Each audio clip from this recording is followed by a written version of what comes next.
Ancient bones from old divide, echoes of the very first cry. Who made the hear and why? Beneath the copper sun,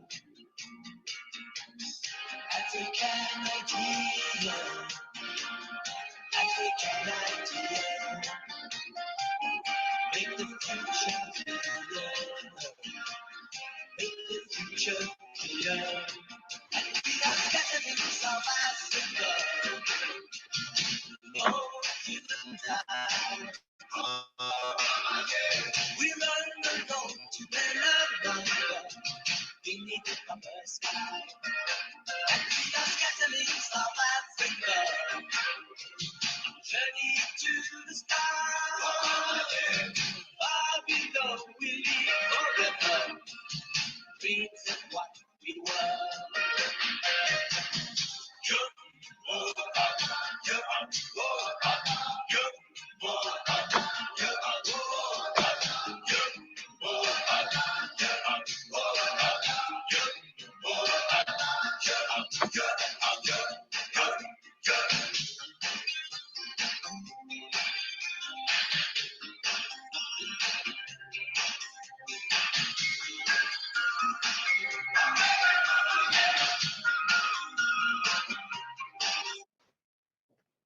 Good afternoon, everyone, and welcome to the launch of the SAVCA 2020 Private Equity Industry Survey. I'm Tanya van der, I'm CEO of SAVCA, and it's an honor for me to be here with you today to share the findings of the survey for the 2019 calendar. In the survey, we look at the fundraising activities, investment activities, as well as the funds returned to investors. We also report on some of the demographics of the industry and the investment professionals within the industry. And because the survey itself is backward looking and it looks at the 2019 calendar year, we've invited a very diverse panel today who can share with you some of the trends that we are seeing in the industry, given the tumultuous start to the year, but then also talk about how does the industry continue to create value and drive socioeconomic development as we're all looking towards recovery plans in the various countries that we are situated in. I've invited Clinton Walder, partner at corporate finance at Deloitte, to share with us a little bit about the research methodology before we actually go into the findings of the survey. Clinton, welcome, and please share with us some of the insights in terms of the methodology itself.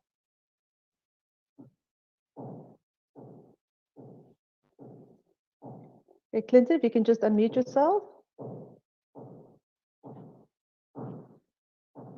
Great, thanks very much, Tanya, and just a big thank you to the SAVCA team once again for another good year of working together with you on the research survey. Just a brief introduction, as Tanya mentioned, I'm a partner at Deloitte within our financial advisory business, and I head up the financial services initiatives for financial advisory, which incorporates private equity. And then our research team is the team that supports SAVCA on doing the survey. You can just go to the next slide.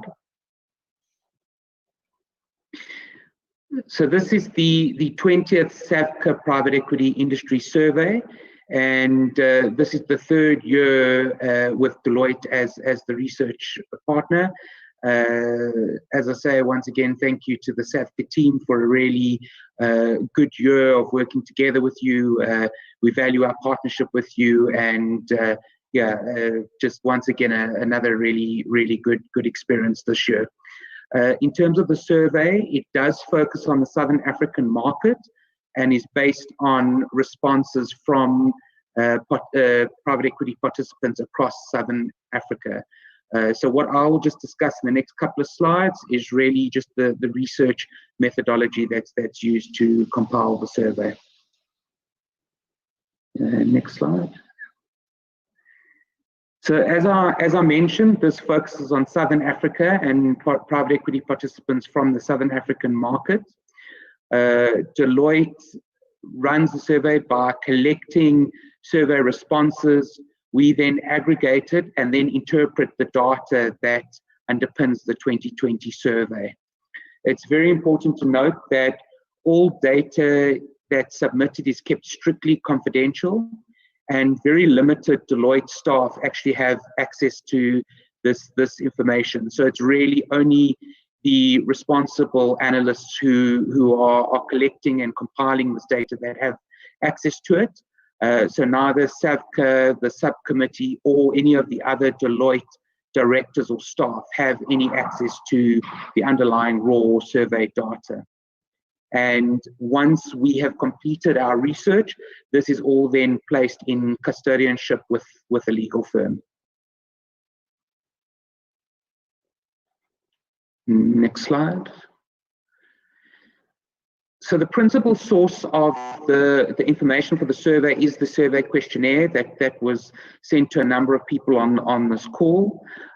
We then supplement those responses with our knowledge of the industry, any discussions with private equity industry participants, as well as publicly information that's available on private equity funds. We include empirical data sources from the Impia industry stats for Q1 2020, information from the International Monetary Fund, as well as from Stats SA.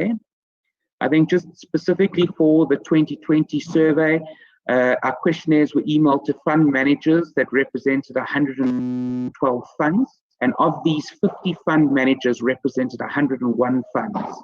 So a good increase from the prior year, and really a good representative sample that we've drawn the survey on. And just to obviously comment that the respondents ranged from small to large funds, and really the focus was on the private equity landscape in Southern Africa for 2019. So that was just a brief intro around the methodology, and just once again thank you to Tanya and the SAVCA team for the partnership. Thank you, Clinton. We appreciate all the work that Deloitte's put in. There's a lot that happens behind the scenes in terms of collecting the data, analyzing the data, so we really appreciate everything that you and the team have done. Thanks, Clinton. Yeah, thanks. I'm going to share now with you the major findings from the survey itself.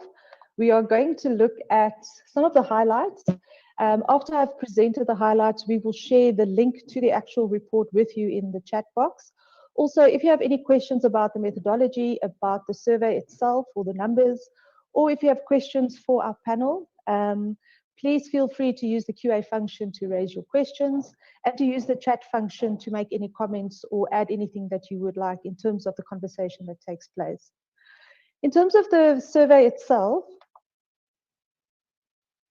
what we've done differently this year, and as an extension to the impact of venture capital private equity study that we launched earlier this year, third study of its kind for SAVCA, is we asked a few questions related to the impact of the investments, but also impact investment in general for the funds that participated in the survey. And what we found is that 98% of the members that participated consider at a minimum ESG factors when making an investment decision. Also, 78% of the fund managers have key performance criteria over and above the goals or beyond the financial goals or returns that they measure. About 50% of the members have an impact investment mandate, and of the members that don't have an impact investment mandate yet, 72% say they will have such a mandate within the next 5 years. We also asked about the impact on the portfolio companies, and this was very similar or shortened version of some of the questions we asked in our full impact study. And what we can see is that there's definitely alignment between the impact study we launched earlier this year and some of the questions we asked in the industry survey. EBITDA grew by 21% on average. Total number of employees increased by 23.5%. Sales revenue increased by 27%. And then we can also see capital expenditure increase by 44%. We suspect that these numbers are going to look considerably different in next year's survey, especially considering the tough economic climate and the economic crisis that South Africa and a lot of other countries are going through at the moment. But let's look at the survey itself and the data. From a fundraising perspective, it was a really good year for fundraising for private equity in 2019. 21.7 billion was raised. Majority of that was earmarked for late stage investment, otherwise, in other words, growth investments and buyout and etc. And then the 1.2 billion that was raised for early stage investments tends to be for greenfields and infrastructure investments. So regardless of a very tough economic climate in Southern Africa, it was a good fundraising year. Of the funds raised, though, 69% was undisclosed. So it was very difficult for us to make comparisons to previous years in terms of where the funds were raised or from whom. But what we did is with the disclosed funds raised, we were able to capture some of that information or some of that data. And 33% from private individuals, which is something we haven't seen in previous surveys. However, it is a little bit skewed given the fact that it's only for the disclosed data. 20% from pension and endowment funds, and 16% from government aid agencies and development finance institutions. From a fundraising perspective and source of funds, interesting to see that usually there would have been a 50-50% split of funds raised from South Africa and funds raised outside of South Africa. What we've seen now is that 35% was raised from within South Africa and the majority was actually raised from outside South Africa. This bodes well for the fortitude of the asset class to be able to raise funds offshore or outside of home countries to be able to invest in Southern Africa and on the African continent. Of the non-South African funds raised that were disclosed, we saw the majority came from Europe, some from UK, Asia, and then US at 2%. In terms of investment destination, and I think this also speaks to the funds that were raised, we're seeing more and more funds having a pan-African investment mandate or raising funds to invest across the continent, whereas only 17% of the funds raised have been earmarked for South Africa only. If we look at the investment activity, not as good as 2018 figures, but still a relatively good figure given the very subdued economic climate in the region. 25.4 billion invested in 2019, 7 billion for follow-on investments, and 18.4 billion for new investments, which is different to last year, where the majority of funds last year were into follow-on investments. 588 investments with an average deal size of 43 million. That is if you include SAVCA member business partners into the equation. In the full report, you can see what the numbers look like without business partners. And the reason why we report on the numbers with and without business partners is the number of deals that business partners conducts and their investment mandate lends itself to a lot of investments per year. Without business partners, the average deal size is 81 million rand. Interesting and good to see is that over 50% of the investments were into expansion and development capital, so really helping companies to grow and expand and capitalize on opportunities. The top sectors invested in: infrastructure, energy and related, telecommunications, retail and real estate. We've also seen, and you'll see there that the third at the top is other. That's also increased a little bit last year, and usually people will select other if the investments span multiple sectors. If it's an agri and tech kind of investment and you can't really pinpoint it to a specific sector. From an exit perspective, or from a funds return to investors, we can see 12 billion rand was returned to investors, slightly down from last year's 15.6 billion rand. On average, the last 10 years, about 14 billion rand is returned to investors year on year, just to give you a little bit of a context. So the funds returned to investors, majority of it was due to repayment of preference shares and loans, as well as trade sales, with some going to dividends and interest payments.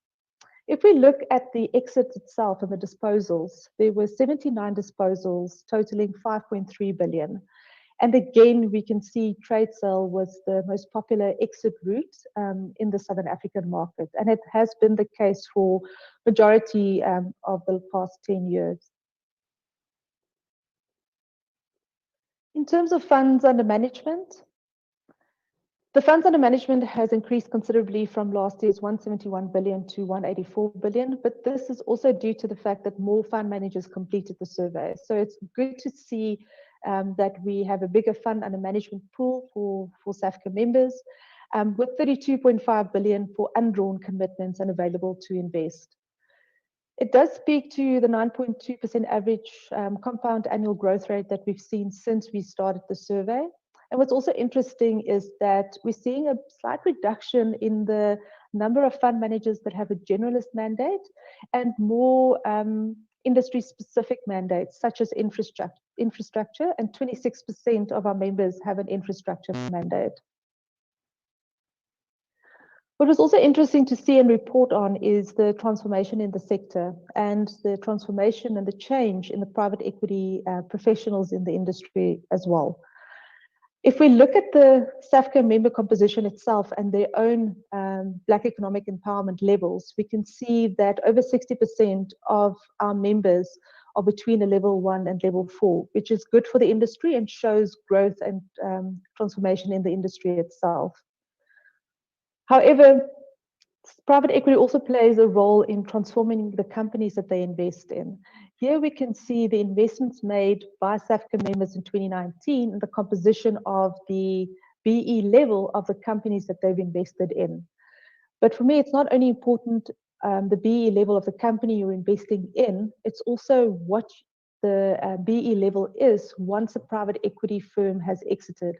And I've just borrowed this graph from our impact study that we launched earlier this year to show that once a private equity fund or venture capital fund invests into a portfolio company, that all BE elements actually improve as a result of this investment and this partnership between the investment team and the management team.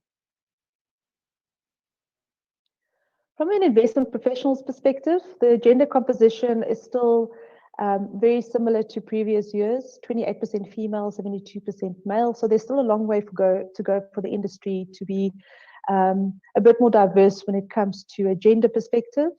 From a race composition, we can see that there's been considerable improvement, specifically the last 10 years. Where we used to see 19% of individuals 10 years ago, Black individuals as investment professionals, we now see 43%, which is really a great improvement for the industry and speaks to the fact that the industry wants to transform and ensure that it fits in with the South African ethos of a rainbow nation. To download the full report, it can be found on the SAVCA website under resources, or we also have the specific PDF and the link there. What I'll do is I will post this link on the chat function if you want to copy and paste it there and just get a copy of the report. But what I want to do now is I want to hand over to Nazira Mutla. She is the head of SA Investments at 91. To give us a bit of a brief economic overview of sub-Saharan Africa, given everything that is going on, and as a prelude into the panel itself and some of the things that they will be discussing. Nazira, over to you. Thank you, Tanya. Let me share my presentation here. So I was asked to speak about the outlook for sub-Saharan Africa in the wake of COVID, which is quite difficult right now, given all the moving pieces we see. So I'm going to try and break it down to some of the analysis we're doing, looking at countries' COVID vulnerability and credit vulnerability and how this looks going forward. Because unfortunately, I think we all came into 2020 hoping for a reasonably good year for emerging markets, frontier markets as well. But it's turned out to, we've been completely blindsided by COVID, and that is taking over all of our analysis at this point in time. So if we look at what's happened in credit markets over the course of this year, pretty dramatic impact there, and you see it in terms of the spreads that blew out, peaked on March 23rd, have since come back quite considerably since then. And if we start to unpack what is happening in terms of the underlying economies, and the health data has to be the starting point there. So we look at which countries are most impacted right now on the continent. Red is bad, orange is somewhere in the middle, blue is good. The testing data is spotty. Some countries are better than others. All of it is problematic, as we know in South Africa at this point. But what we see is those countries that are most impacted are the ones that were most exposed to foreign travel, particularly from Europe. So countries with high numbers of tourism visitors in the first quarter of this year are the ones that have seen the biggest impact of the disease so far, certainly in terms of the number of people infected. If we then look at this in terms of what it means for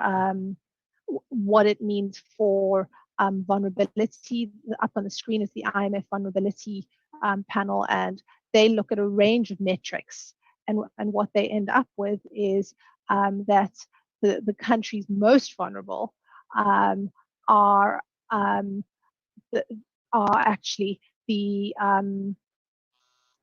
again, the tourism exporters, so South Africa is in there, but what we also see is a number of countries on the west coast of Africa who have trade linkages with China and with Europe, and therefore the economic flow through from there is expected to be quite large. Beyond that, they then start to look at, beyond the economic variables, they start to look at the healthcare systems, and again, red is bad, orange is okay, but what they don't have in there, which I think is important and is missing, is the vulnerability of the population, because as this disease has progressed, what we've seen is countries with younger populations without the comorbidities are able to shrug it off far easier. And I think that is one adjustment that hasn't been done here, which we try and do when we do our own internal analysis. So if slide 4 is the IMF's analysis, if we then look at how we're breaking this down at 91, is we're looking at the COVID vulnerability. And you can see the factors that have got going into that score. I'll show you the the outputs of the variables in a minute. But starting with the outbreak, the direct exposure, and then you start to factoring in the indirect impact score in terms of the social variables of food security, political stability. So that's the COVID vulnerability, which will be the first graph I show you. And then the second one will be this credit vulnerability. And the credit vulnerability is broken down into 3 factors. The economic strength score, so this is what has real GDP growth looked like over the previous 5 years. Inflation level, GDP per capita, and the institutional framework and quality.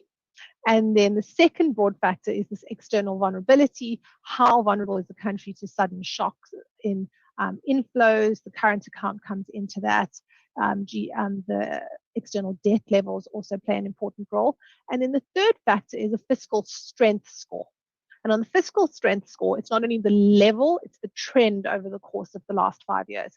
And the reason I highlight that is you will see South Africa looks pretty bad on credit vulnerability because of this fiscal strength score.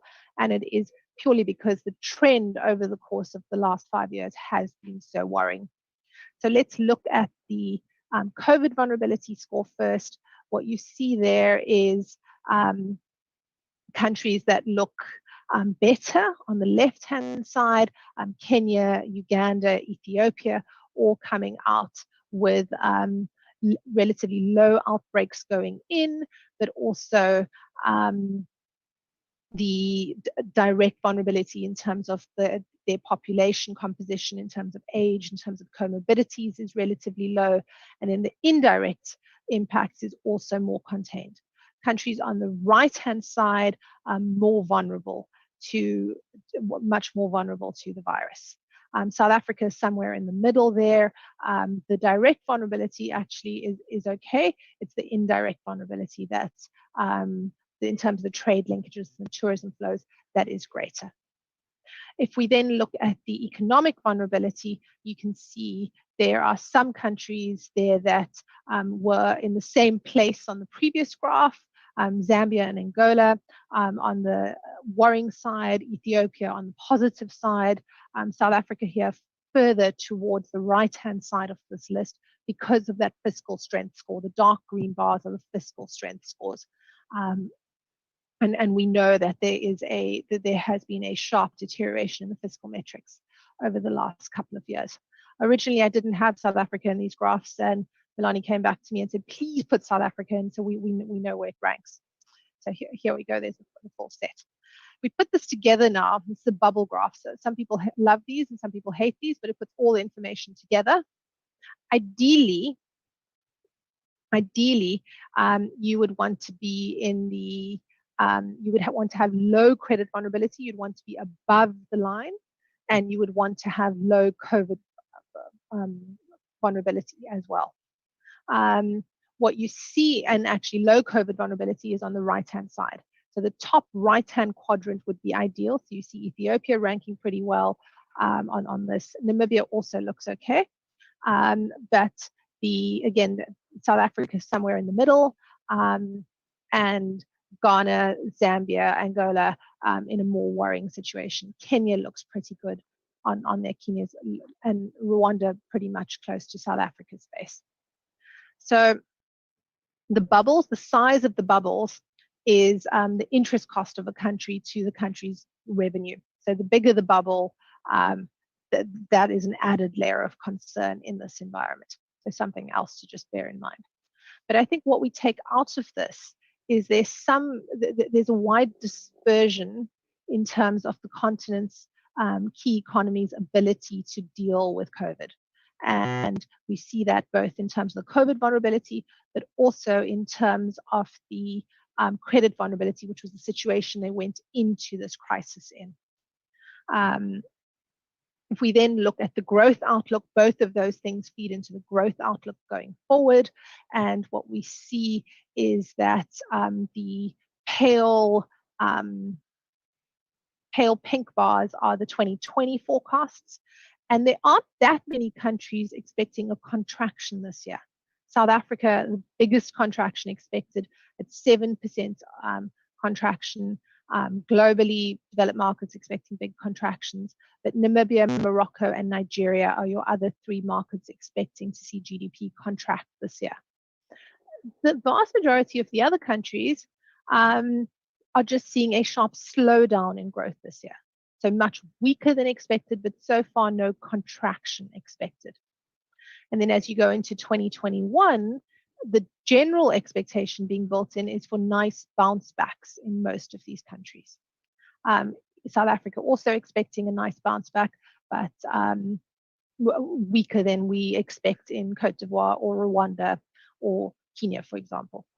So mixed bag between that. But it comes back to the fact that there's a divergence of growth and investment opportunities that what we're likely to see is certain countries in each region outperforming others. So I wouldn't go so far. I mean, East Africa looks better than the rest on aggregate, but I wouldn't go so far as to segregate it that simply. What I would say is that specific countries in each region are likely to do best there. So shall I leave it there for now and turn it back over to Tanya? And I think Owen's going to be taking us through the panel. Thank you, Nazmira. And it's good to see that there is still some positive high growth in the region, albeit not that much for South Africa, which is what I think we're all suspecting. I'd like to hand over to Owen Maubane. He is our moderator for the session, and I'd also like to invite the rest of the panelists to switch their videos on. Owen is the Chief Executive Officer of Sanatla Capital. They're an investment management, a private equity investment management team that's focused on growth capital, mezzanine debt, and real estate. And Sanatla is celebrating their 10th anniversary this year, together with one of our own board members as well, who's celebrating their 10th anniversary after this event, Knife Capital. So it's great to see that we've got so many SAVCA members that are making headway. I'd also like to invite you to use the QA function to ask your questions. Use the chat function if you've got any questions that you'd like to ask there. But also, if you would like to ask your question or make a comment in person, please use the raise hand function and we'll give you the opportunity to do so. Owen, if I can ask you to switch your video on and join your very fabulous panel.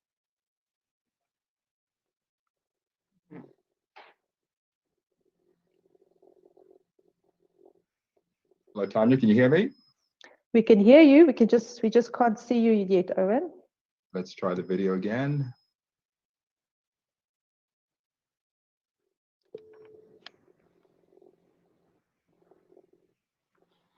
While we wait for Owen, out of interest, he's also a Stanford graduate. So Valerie, some US ties there to you. I think Owen's scared of revealing himself to all these women on his panel, Tanya. I think that's the problem. Tanya, we've just lost Owen. We'll get him back now.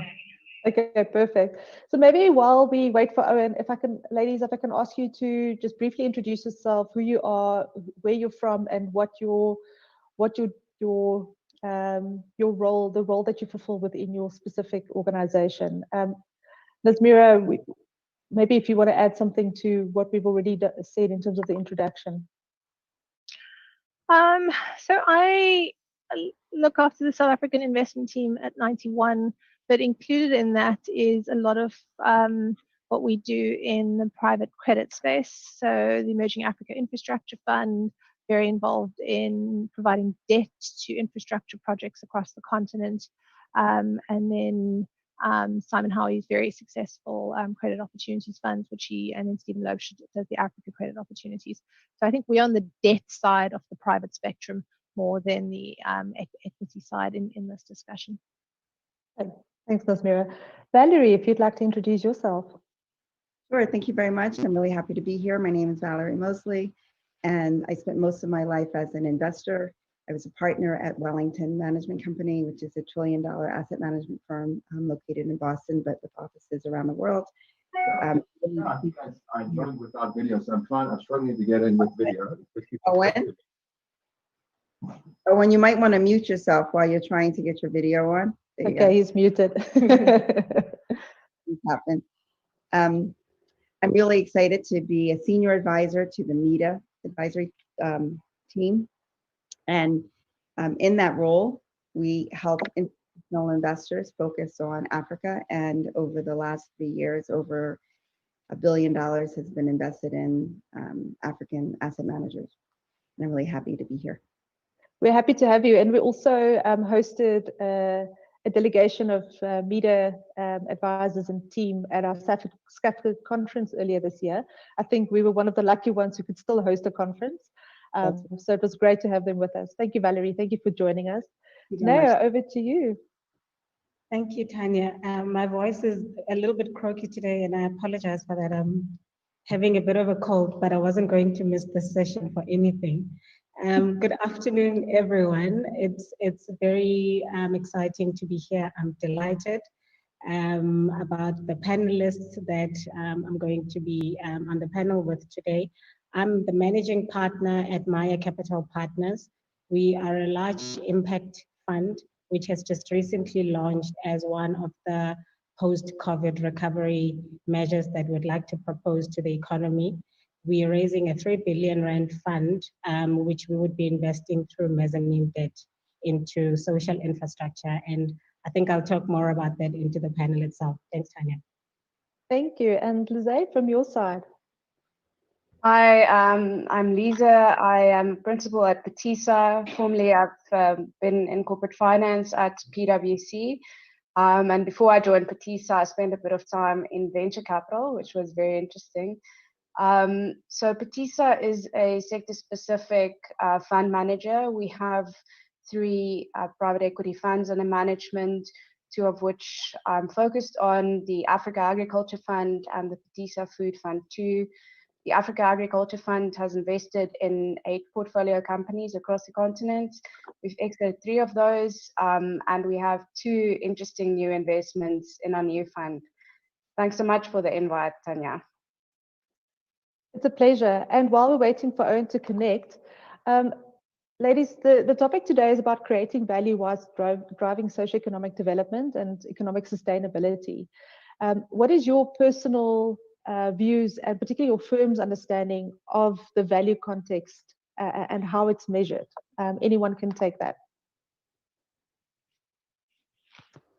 Can you restate that question? In terms of today's topic about creating value and driving socioeconomic development, how do you see that topic, and specifically for your organizations, how do you drive and maybe measure value? So Tanya, I'm happy to take that. For us, PTISA, creating positive environmental and social impact in our investments is definitely not mutually exclusive to generating strong financial returns. In fact, we actually see a strong correlation between impact and financial returns in our investments. Accordingly, our funds are working towards impact goals in line with the UN's SDGs that translate into company-specific project and measurable impact. We manage this through our fund's impact management and measurement system. Okay. And you've actually built your own system to be able to measure impact. And I think you've extended the definition of impact to include verification. Definitely. So we actually have a head of impact that looks after impact specifically. So that includes setting up goals initially as we score investments, and then throughout the investment horizon, running projects and measuring impact scientifically according to global best practice on a quarterly basis and reporting on impact to our LPs. Okay. Danao, do you think that it is possible to drive financial returns and make a social economic development impact in investments? I know specifically that's a focus for you. What is your views on this? Tanya, I think I would agree with what Lisa is saying, that you don't have to compromise the impact in order to achieve financial returns, or compromise financial returns in order to achieve impact. What we have actually found is that through the work that has been done, especially by a lot of the SAVCA members, we have different types of private markets participants who look after different types of funds. And what has actually happened is that private markets have actually proven very successful models that are able to come up with solutions that we actually need right now in addressing socioeconomic development. Whether you're talking about access to affordable healthcare, access to affordable education, those markets have been proven and they're ready to be scaled up. They have proven themselves even in terms of the kind of returns that they make. And I think this is what really drove the thesis that we came up with as Maya Capital Partners, because when we looked at what was happening in the market, our research told us that the social infrastructure space has been the least invested of the sectors that the private markets have been in. And at the same time, we know that there are a lot of proven markets, proven solutions that are ready to be scaled up. And at the same time, we've been having inequalities that have continued to widen. I mean, even before the health pandemic, we were having a negative trend in GDP for more than 10 years. We had unemployment that was growing, especially amongst the youth as well. And for us, when we looked at it, we said, what are the solutions that can really help to address socioeconomic development in a way that makes sense for private markets, so that, we still look after the investors' capital and return a decent return to them. And we then found that, creating an ecosystem where we can provide basic services like education, healthcare, housing, clean technology, so that there's access to energy. I mean, you've seen in the townships, they go for more than 2 weeks without electricity at the moment. Education has been decimated on the other end. So essentially that means that those populations, that society has no access to basic services right now. So because we're sitting in a scenario where inequalities have just been widening so much, we found that we need to invest in sectors that are really going to help us drive productivity in a sustainable way. So by first creating the skill set that we need to come into the economy, and by growing the sectors that have already been proven in the market. So I have absolutely no doubt that we have enough models that can be scaled up while also generating a very competitive return for investors. I see a question that's come through, and it actually asks about the fact that the funds raised last year was designated for Pan-African investments, 83% of that. And the question is, how does it compare historically, and what are the drivers of this? Ms. Mira, what have you seen in terms of fundraising on the African continent and where the funds are raised or where it's earmarked for. Has this changed recently? And what do you think the COVID crisis is going to bring in terms of fundraising and earmarked for South Africa versus the rest of the continent? The rest of the continent's become increasingly attractive over the course of the last 15 years, and I would suspect that fundraising 2 or 3 years ago was probably too much money chasing in investments at that point in time.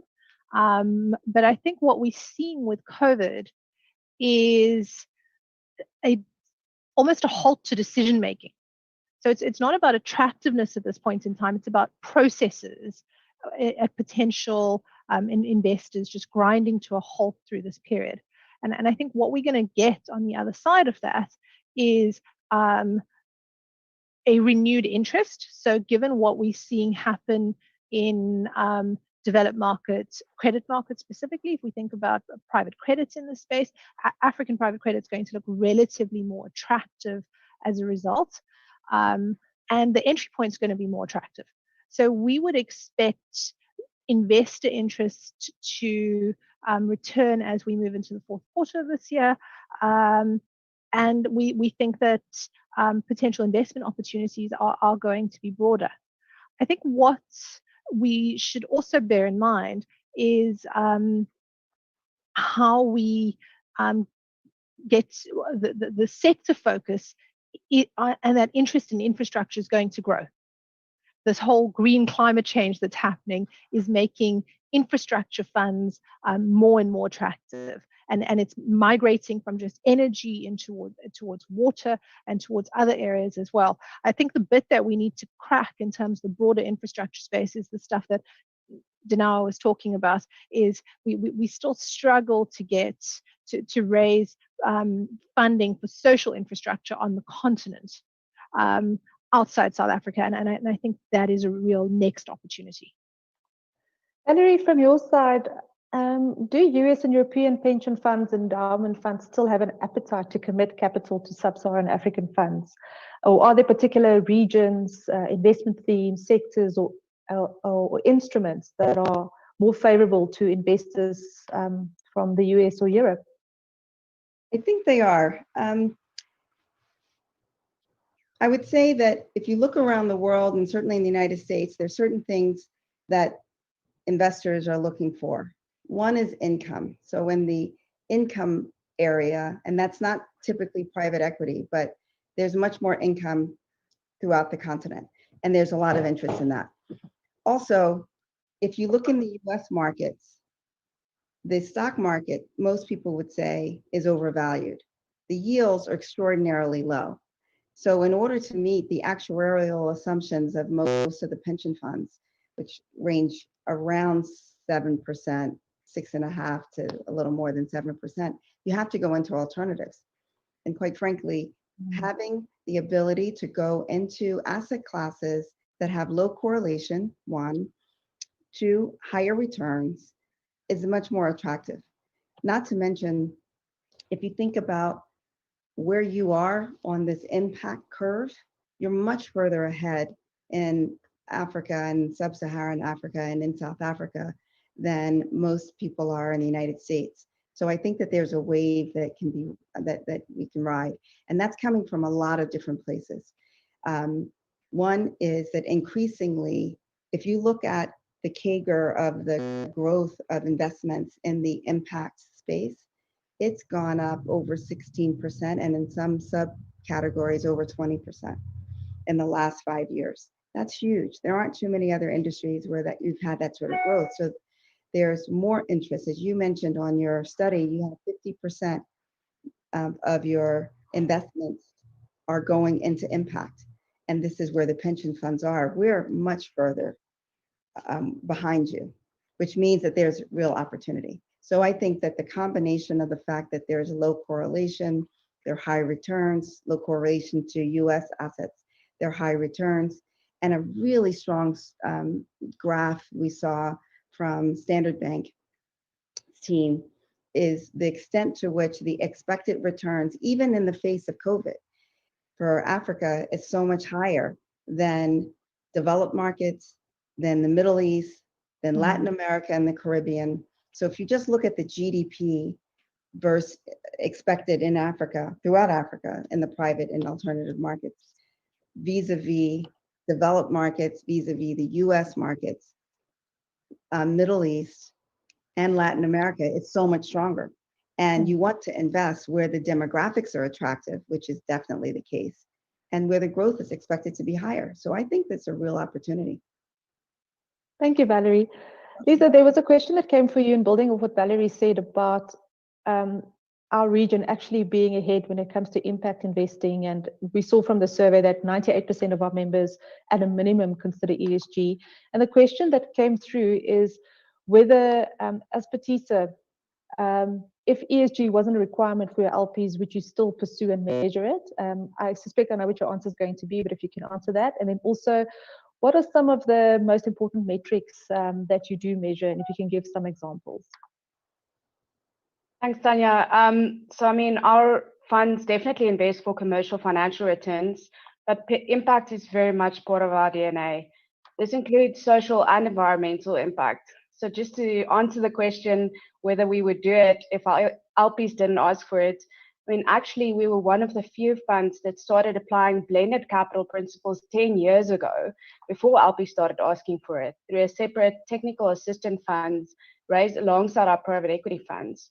This fund focused on investing in impact projects in and around our portfolio companies. So we've been doing it for some 10 odd years. And I want to give an example of, impact that aligns with commercial returns. So Golden Lay, one of our investments, is the largest egg producer in Zambia, and it sells the majority of its eggs directly to the base of the pyramid through a network of depots, bicycle peddlers, and micro entrepreneurs. This project not only generates strong financial returns through direct access to the end consumer, but generates large-scale impact through the provision of affordable source of protein to the base of the pyramid consumer, as well as increased revenue for hundreds of micro entrepreneurs.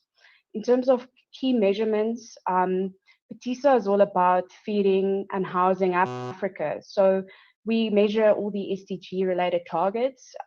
So specifically SDG 1 related to poverty reduction, SDG 8 economic development, SDG 10 reduced inequality, also SDG 5. I mean, in terms of gender, we actually would like to double the female employment across our funds throughout our investment period.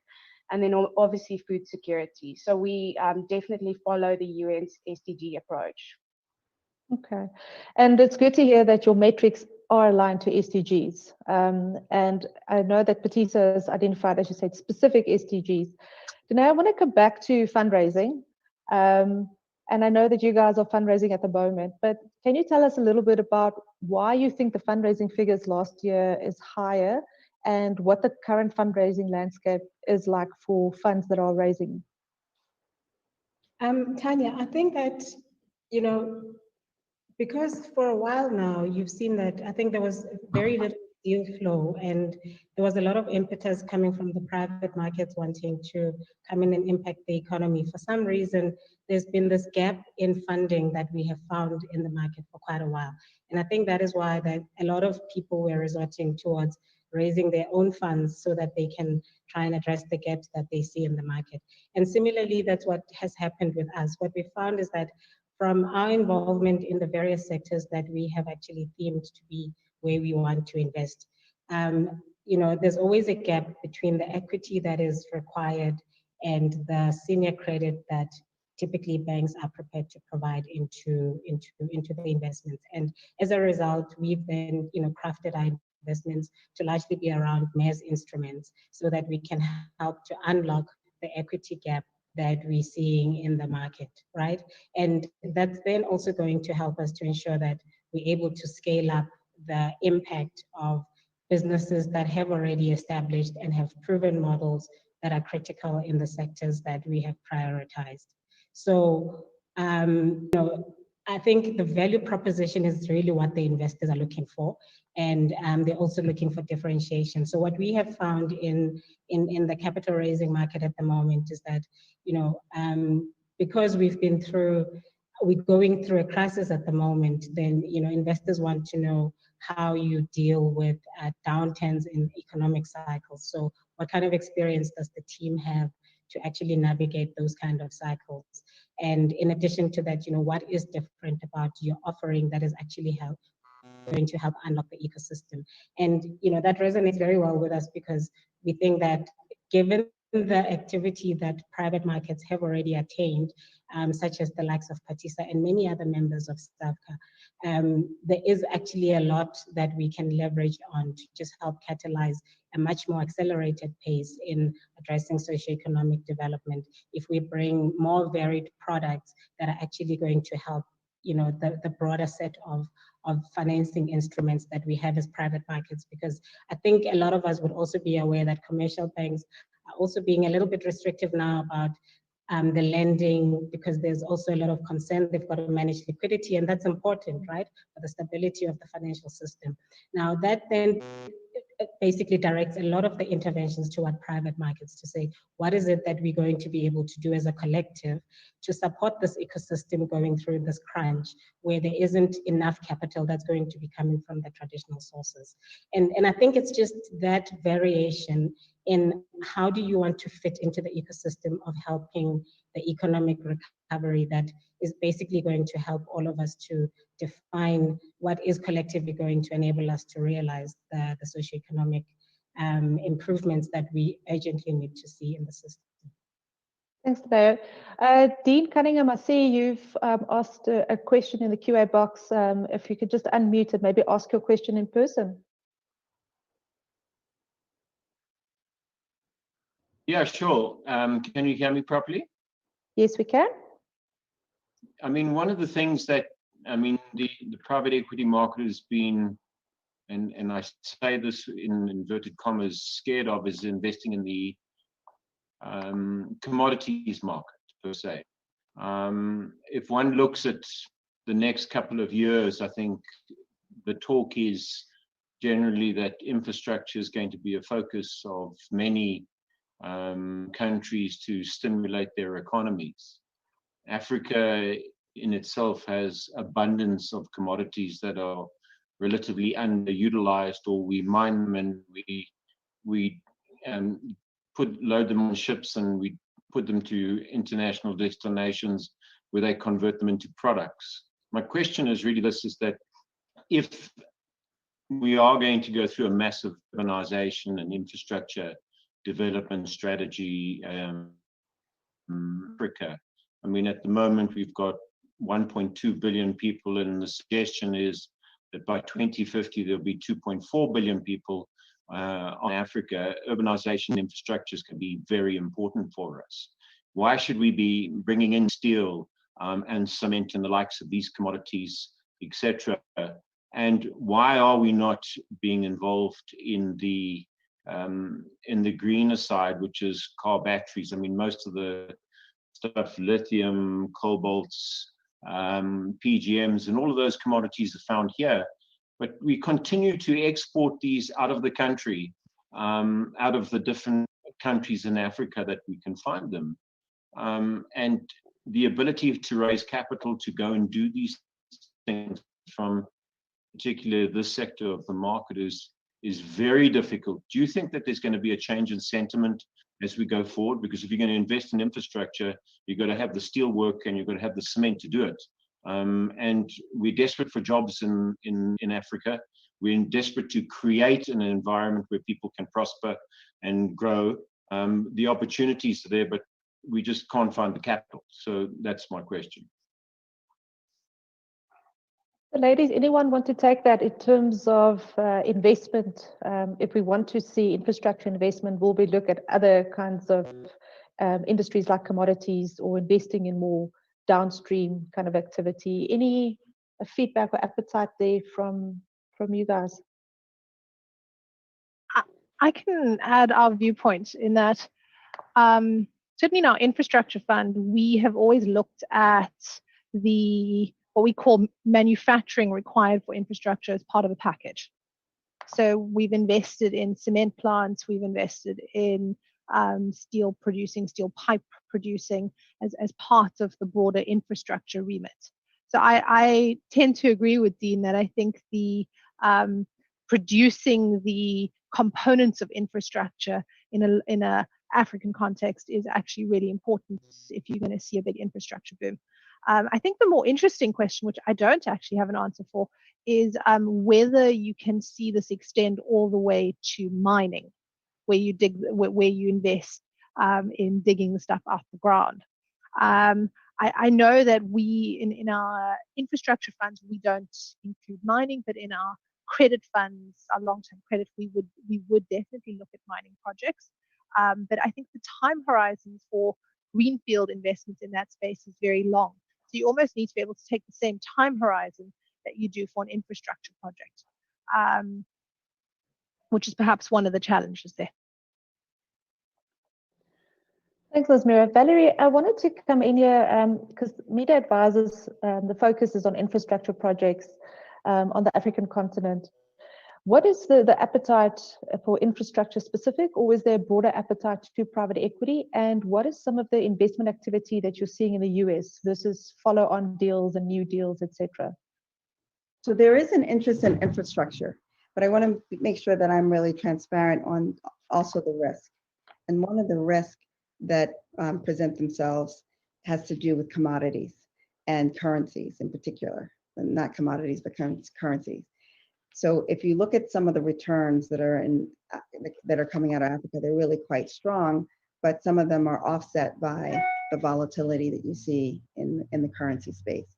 So I think we have to be creative about how we protect that currency volatility that detracts from some really strong returns. That's one. On the other hand, what's great about it is that it's long duration asset. Again, it provides income. Again, it provides attractive returns. So I think that's a really strong area. And I think that everything's a story, and there's a very strong story that it impacts the community. So it can even be spun as an impact investment if you can prove how and follow how it's being impactful.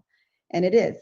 And so I think that there's going to be increasing interest in the space, which is why we've taken so many investors there to Africa, because you aren't going to get the same type of returns. You won't get the diversification. You won't get the same level of income. I also want to, again, I want to balance my response with some of the challenges. As you know, there's been a sort of a dark cloud around this notion of infrastructure investing, to the extent that that money is going into state-run funds and the returns haven't been that great.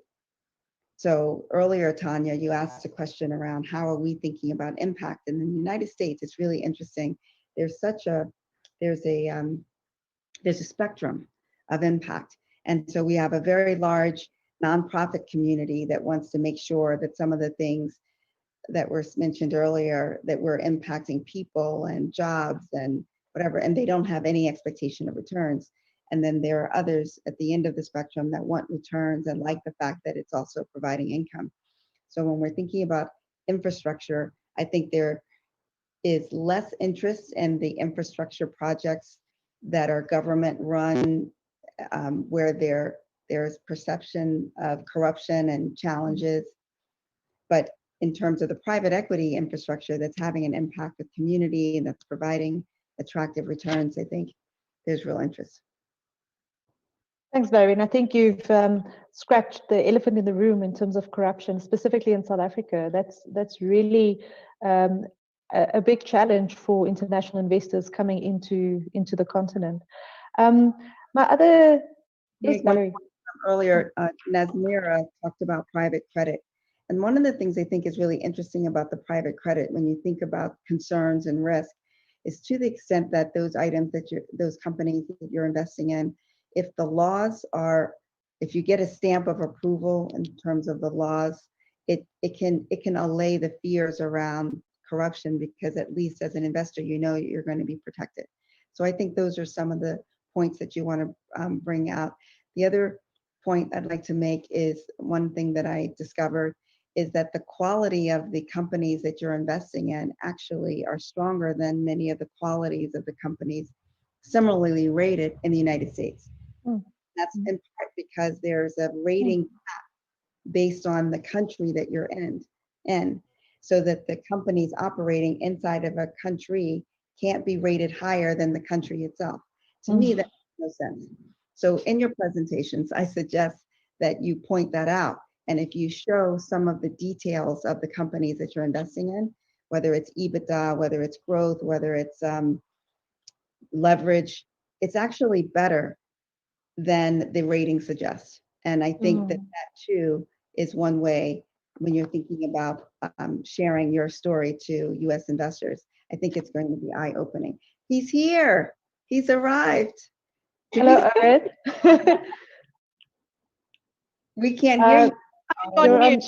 Yeah, if you could just unmute, Owen. Now we can see you but not hear you. There you go. Hi, Tanya. How are you? Fine, and you? Good. My apologies for the technical snafus. But Mel's been keeping me updated, so I understand you've progressed in terms of discussion. We have, Valerie's just made a great comment for everyone, and if they've missed it, it's the fact that the quality of the companies here are so much stronger than in the US, and we need to make sure that when we go out and ask for money, that we make sure that that's part of our presentations. I'll leave you to it. That my next question was going to be to the other ladies in terms of the investment landscape and what they're seeing. What kind of deals are we seeing? So I'm going to leave you to it. Enjoy, and then I'll see you in a bit. Okay, super, Tanya. Thanks a lot. Hello, everyone, and apologies to the audience. Had some technical glitches. I'm not sure what happened. This is a first, but looks like you've been in good hands with Tanya. So, so where we were was, I suppose, around investment activity, and just looking at some of the new deals that have happening and the kind of impact of COVID on the deals, and maybe just put it out to everyone how you're seeing that in terms of new deal opportunities, and is COVID making it harder to get them done. And maybe let me start with Lisa. Thanks, Owen, and welcome. Thank you very much. So definitely for us, the past 6 months has been a bit of a roller coaster ride, as I'm sure it has been the same for everyone. Deal flow was very definitely negatively impacted through the first 6 months of 2020, but we're actually already seeing an improvement during the second half. However, we believe that travel bans will likely continue to delay the completion of cross-border transactions throughout the remainder of 2020, and we expect deal activity to recover and valuations to improve from 2021 onwards. This recovery is expected to create further opportunities for private equity to fund not only balance sheet restructuring, but growth as economies recover. Super. Are you seeing the same thing, Danal? Owen, we still a new kid on the block. We haven't yet started going into a lot of deal activity, but from the ones that we have already originated, what we found is that, and I think this is a point that Lisa was making earlier on, that because they're in sectors which are largely providing basic services to the society, they've been resilient through the economic crisis. So we've also seen that they are taking a bit of an earnings dip, especially in the coming financial year, due to the impact of COVID on business interaction as a whole. But through the cycle, because we're also taking a long-term view, our fund, for example, is geared towards 10-year type investments. So there is enough time in there that if we invested in the right sectors, then there should be sufficient time to recover without really taking a lot of a hit. But the other thing that we're doing is that we're also looking at instruments like blended capital to see how we can also enhance value, especially for the downside protection. So I think that, the investment activity is certainly affected even for the investments that are in the resilient spaces, but it still requires a bit of innovation and very stringent processes to ensure that we get the right quality assets. Sure. Maria, how about you? What are you seeing on the continent in terms of your infrastructure investments? So I think we saw a slowdown in decision making. So the pipeline's still pretty robust. but we definitely saw a slowdown in decision making because infrastructure transactions are this interconnected network of different agreements between, we work with private sector developers by and large, but they will be reliant on offtake agreements that often involve government parties. So there's been a slowdown as a result of that, but we're starting to see the momentum return again. I think as governments look to start stimulating the economies and get it moving, the infrastructure is one of the means to do this. So we're starting to see activity progressing. In South Africa, I mean, one of the other areas we're looking at is what's happening with companies in terms of the private credit space. And what we're starting to see is initially everyone was trying to figure out how to cut costs, how to right size into the space. But they now, companies are in the space where they're taking this longer term view and figuring out this is going to be a slow ramp up. So how do they, what sort of capital structure do they need to survive the next 3 to 5 years? And as a result, what sort of help they need in that. So even in the SA context, we're starting to see the pipeline pick up. Valerie, from your side, just looking at a US perspective, obviously the US has been hard hit by COVID. I think you ranked #1 for US in. I think that's as far as infection and mortality rates. So how is business coping with that? You said how it's having an effect in the near term because the effect is actually quite mixed, Owen. On the one hand, as you saw, the stock market plummeted and then it rebounded to higher than when we had COVID. And the main reason is because the magnitude of the governmental response dwarfs what happened in the financial crisis of 2008. They put so much money out that it's outrageous, and so much so that companies that would have gone bankrupt really quickly have a lifeline, and so the markets returned. And so there's this newfound enthusiasm that I think it should be a head fake. I'm just giving you my, investors, we all have opinions. I would expect right now the default rates are at 2%. They should go to double digits, low double digits, in the not too distant future, even with the amount of money that's coming in, because consumers just are not spending as much. So we are seeing a rebound. I told you before that you are further ahead in terms of impact investing. You're definitely further ahead on the way that you've responded and are responding to COVID versus this really disjointed, poor leadership way of managing the crisis here. And I think it's going to, and we've seen it, it's going to extend the pain, if you will. And how does that affect investors is what you're asking. Investors in the pension fund, I sit on the board of New York State Common, which is about a $200 billion pension fund. And I'm affiliated with the UAW's trust, medical retirement. And there's continued discipline around the range of the allocations we have to the different sectors. And that hasn't changed at all. If anything, there is increased concern about the extent to which the equity markets have rallied, but the allocation to private equity markets and alternative equity markets has not changed. There is real concern in the real estate market, as it should be, as you can imagine, because people are staying home and it's asking the question, is there a new normal? And once our leases are up, do we have to invest again? So there's real concern in that area. But in terms of allocating to alternatives and private equity, it hasn't changed. In fact, the fact that the private equity group had extra money caused outrageous returns because they put the money in when everybody was running. So when the Fed responded with this injection of capital, many private equity firms were able to get private equity returns in liquid assets and bonds where people were afraid, and they were getting 15, 20, 25% returns in some of the short-term volatility and disruptions that occurred. I always see these parallels between managing money and life, and when there's a crisis, the mirror image of the crisis is an opportunity. And if you had extra cash and you were in the private illiquid markets, you were able to take advantage of that. And I think that as we go forward, we're going to see more of that. But investors have to be disciplined, and there's an asset allocation policy, and we haven't moved from that.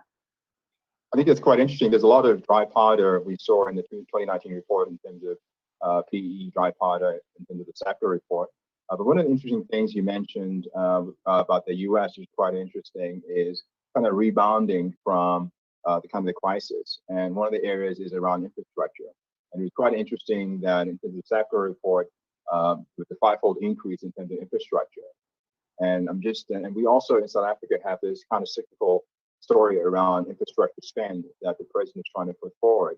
And I know some of the participants are focused on the developmental kind of issue. I know certainly you are at Maya Capital in terms of your age you're looking at, and I know Nasmira. So how do we see infrastructure fitting in? Is this the new normal? Is this the hot ticket that everyone's looking at? Or anyone who wants to respond to that? I'm happy to go for that, Colin, and I think Nasmira can add to it because we have some duality, overlaps in the focus. In infrastructure, I think there's generally a proven thesis that infrastructure is very critical to economic recovery and generating growth, right? But we've taken it in a slightly different turn where we've said, not only do we want to focus on infrastructure, but what kind of infrastructure and what kind of impact does it leave in the end? So other sectors are very critical and they help to drive employment in particular. But the extent to which that can be sustainable is largely also dependent on whether we can continue to produce the skills that are required to grow the economy. So if we're just creating jobs on the one hand, but we're not really solving all the other parts of the ecosystem that we need for a resilient economy, we're then going to not have a balance in the growth. And so to enable inclusive growth for us, we think that infrastructure is certainly very critical because the scale of it actually allows a lot of economic activity, which we need for the recovery. But secondly, if we also direct it towards the sectors that we were saying earlier that have been largely underinvested in, which is social infrastructure, then we're going to see a very different kind of economic construct that is a lot more stable, does not depend on welfare. And then, we start talking about building sufficient economic activity. Infrastructure certainly very important, but we also would definitely advocate that it's got to focus on very specific areas that are going to enable that development to really stick in the system. Nasmira, I think you wanted to add to that. Yeah, Thanks, Janara. So I think the two broad points I'd make is one, what South Africa needs to do over the next couple of years is improve potential growth. We've had a decade of decreasing potential growth, where potential growth in 2000, we went into the global financial crisis with potential growth rates of 4.5%, and now we're sitting at 1.5% because there's been a lack of investment in infrastructure over that period, which is a bit counterintuitive given the sheer amount of money that got spent on infrastructure, which didn't produce anything. So there's a real importance in terms of finding a different way to do it. And I personally am very skeptical of mega projects. So we talk about energy, and Medupi and Kusile is the wrong way to do it. Lots of renewable projects, in my opinion, are the right way to do it because you mess one up and it doesn't destroy the sovereign balance sheets in the process. So we need to expand potential growth in South Africa in a manner that is sustainable, is one thing. The second thing, though, is I don't think the short-term problem is a financing issue. In that I know that if we manage to develop a pipeline of projects, we are going to run into the regulatory limits, the 35% unlisted limit, the 15% limits, which includes private equity and hedge funds, will become constraints at some point. But I don't think they're the binding constraints at this point. I think we've spent a decade talking about delivering infrastructure, and there is no pipeline as yet. So therefore, the work that the President's office is doing, Professor Ramokgopa is doing, I think is really important in moving the infrastructure debate along, because I don't think money is the issue at the moment. If we're successful, it will be the issue in a few years' time, but it's not the issue at the moment. The issue right now is the pipeline. And I Very just nice. want to, That's quite an interesting point about money is not an issue, given where we stand in terms of our fiscal position. I mean, if you look at South Africa's balance sheet, I mean, we're pretty, 80% debt to GDP. So is that coming from the private sector, you think, with lots of money? Where do you see that coming from? I think that if you were expecting the sovereign to finance the projects, then there's no affordability. So you're right. The debt to GDP ratio and where it's going, there is a massive constraint there. But if we're going to allow private sector development of renewable projects, for example, that can be financed. We saw the first round, second round, third round were financed, and I'm very confident the fifth round, if it ever appears, will be financed. So Owen, you're right. I'm drawing a very clear distinction between public sector projects and private sector projects at this point in time. But on a longer term basis, if we are successful at getting an infrastructure drive going, we are going to need more money. But that's after we've got the pipeline going, we've got the process going, and that more money can come from international investors, because we managed to demonstrate to Valerie that we actually have an amazing process in place and she brings lots of money for us. It can also come from the form of starting to look at the regulatory environment. I just think that the priority in the next 12 months has to be the pipeline and getting a sufficient number of projects to financial close, because that's what we haven't managed to do for a decade. Oh, there's two questions. It sounds like you might. Sorry, Tanya. Sorry, there's two questions that came through that link to this conversation around infrastructure and impact investing. But the questions are around innovation and whether there's a focus on innovation when it comes to investments. And linked to that is a question on creativity and entrepreneurship. Is there a loss or gain as a result of the COVID economic recovery? I'll just add that Questions? that's a really good question. In the United States, the COVID situation has had a hugely negative impact on entrepreneurship. And I read a stat that Black-owned businesses fell 40% this year. 40%. That's pretty remarkable. And part of it is it took a while before the money came and made things available, and many times entrepreneurs don't have as much capital or cushion to withstand the troubling times. And so by the time some of the money was made available, not everybody got access to it. So I think it's been painful. I also believe that, or like to believe, this is just the optimism in me, that there will be other opportunities that are also coming up. Not only COVID, but what's going on with Black Lives Matter. There are more corporate funds that have seen the wakening up to the fact that racism is still very much alive and well, and seeing on George Floyd murdered was just the tipping point. It was a straw that broke many people's backs and frustration. And so we've seen more funds put money together for the purposes of trying to give access to capital to Black and Brown communities that normally don't have it. Less than 1% of all venture money goes to Black and Brown entrepreneurs, and that's not okay. So we've seen several responses to that. So you asked about COVID, and I just went into the other area just because it's top of mind. I do think that COVID has had a negative impact on a lot of smaller businesses because there's less liquidity and it's taken a while for the government to respond. They responded really strongly, which is why the stock market continued to rally. And at the same time, behind that, we're seeing more money that's coming to entrepreneurs. So it's a mixed bag, I think.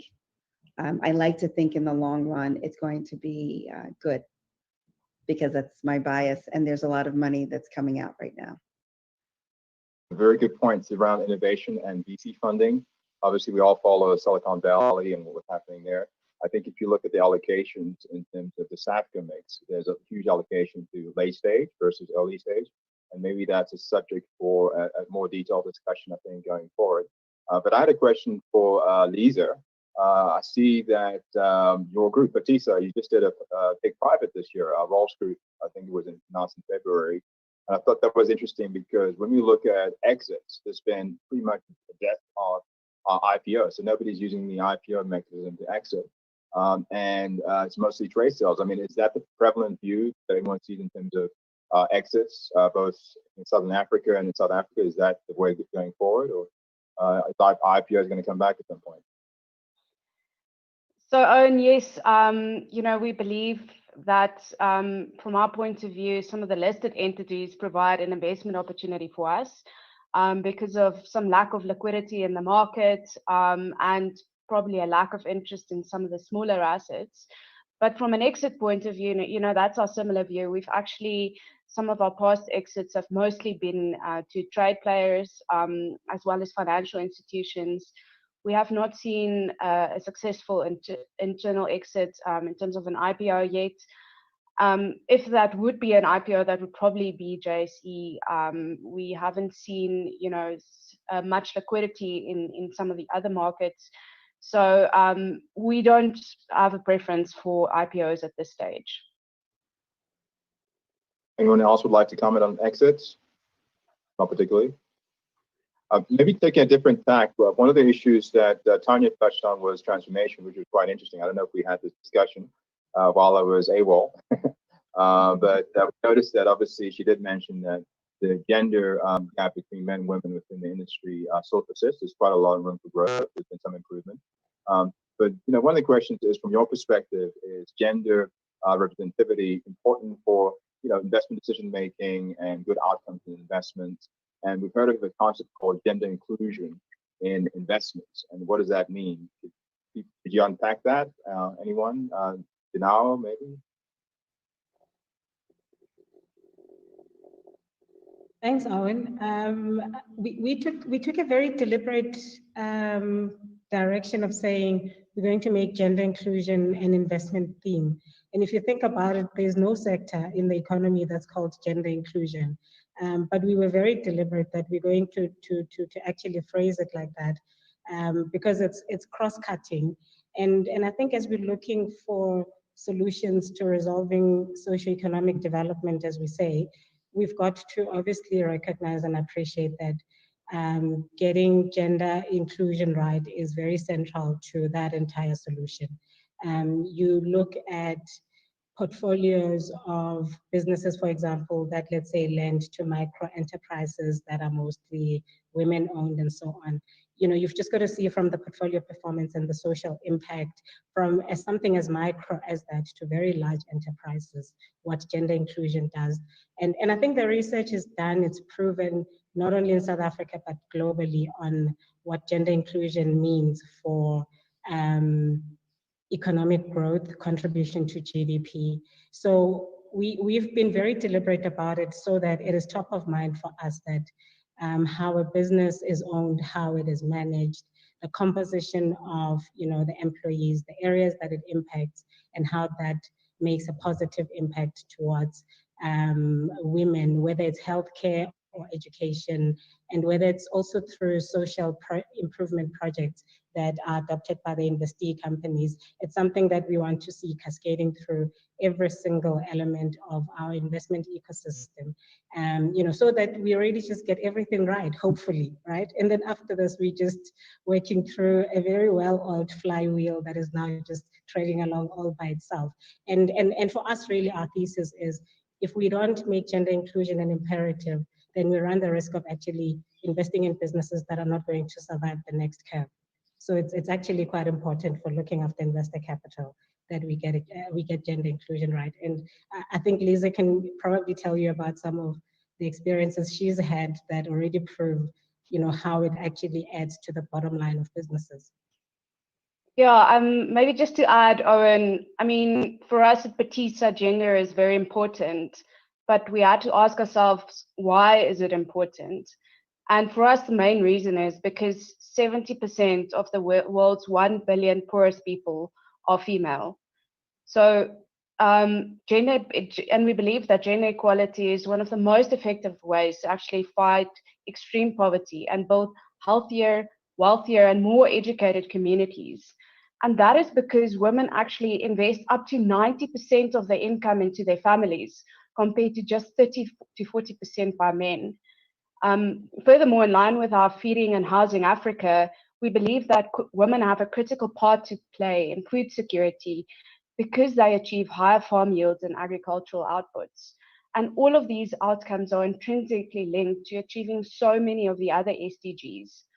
So at Petisa, as part of our impact scoring, initially when we look at investments, we look at each investment's contribution to gender equality at investment date, and we run projects. As we've mentioned before, we would like to double female employment throughout our funds over the investment horizon.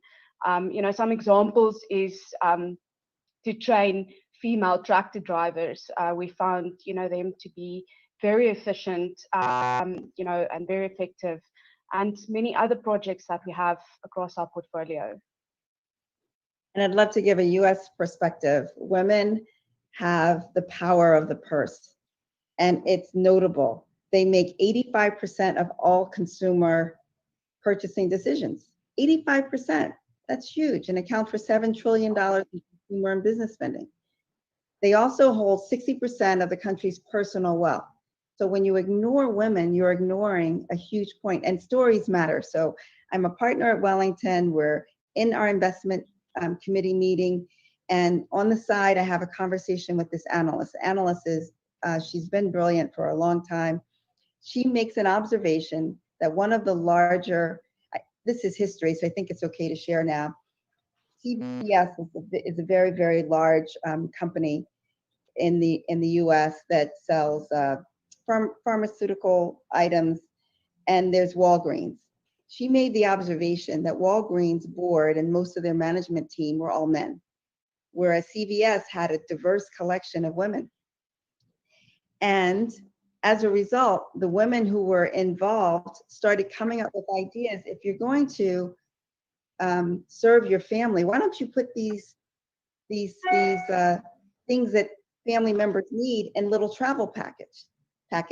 Because women are always traveling and they have their kids. So they started making these miniaturized solutions because they know that that's what's going to help them. Walgreens, on the other hand, didn't do that. And there was a huge difference in the earnings, a difference in the stock price. And that's because women who are making decisions are involved with and sensitive to and have a perspective that people need to hear. So increasingly, part of the ESG mandates now require that boards have more women involved. And how do you ignore 85% of the consumer purchasing decisions in order of magnitude? So to answer your question, Owen, it's obvious that yes, you've got to consider and involve women as investors. Oh, also, there's a report that came out that the returns of women-led funds are better. And the presumption was it's because this was during a period where there was a lot of risk and a lot of volatility, and women are less risky, and therefore it's biased because of the periodicity measured. Well, that wasn't the case, because we also looked at periods when it was quite volatile, and women-led investors had better performance.